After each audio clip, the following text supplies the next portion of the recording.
Ahojte, moje meno je Jakub a vítajte pri ďalšom tutoriáli, v ktorom si ukážeme, ako zmeníme farbu očí a ako vybielíme zuby. Tak poďme rovno na to. Nastavíme si farbu na nejakú zelenú, po prípade šedú. Potvrdíme OK. Vytvoríme novú vrstvu. Zvolíme nástroj štetec.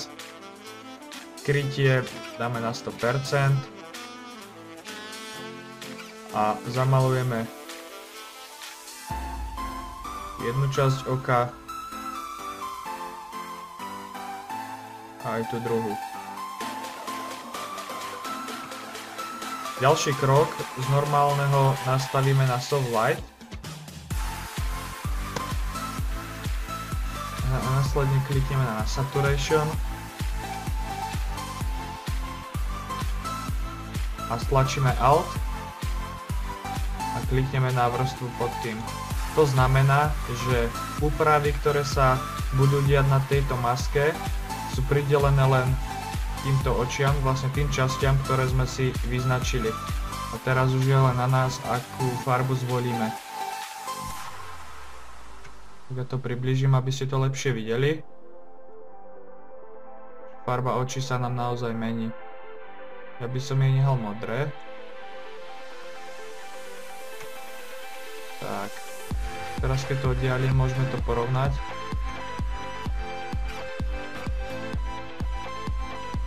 Predtým. Teraz. Alebo po prípade zelené, ale to už je na vás, aké si vy zvolíte. Povedzme. Tak, to by bolo k zmene farby. A poďme na vybielenie zubov. Tak, tiež pôjdeme cez nástroj. Teraz to bude Quick Selection Tool, zmeníme na plus, po prípade ak by sme mali nastavené na minus, vybereme ideálnu veľkosť a označíme si časť zubov, ktoré chceme vybieliť.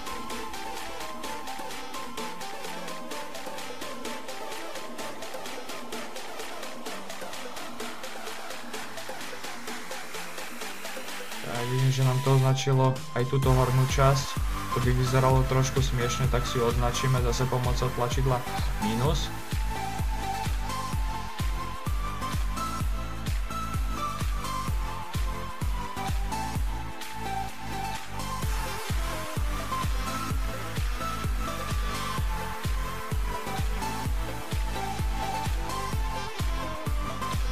Tak ešte tu.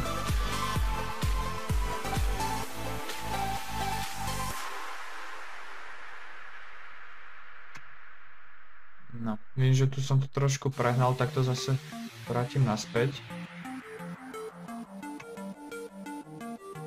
Tu ešte.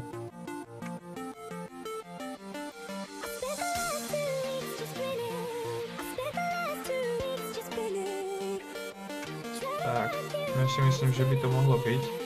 Ešte tu trochu.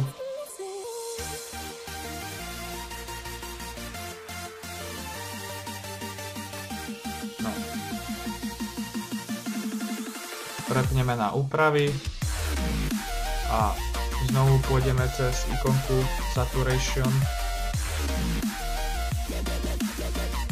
a túto strednú Saturation, teda nasýtenie ťaháme. Zase nedáme to na 100%, lebo vidíme, že nám to zmodrá, ale na nejakých, čo ja viem, si myslím, že na tých 40 je to tak ideálne a ešte lightness, za vybielenie alebo les potiahneme doprava. No a keď to oddialíme, tak ja si myslím, že keď to porovnáme, zuby sú biele. Tak to by bolo v tomto tutoriáli všetko. Ak sa vám tento tutoriál páčil, zanechajte like, po prípade komentár, odber a vidíme sa pri ďalšom tutoriáli. Čaute.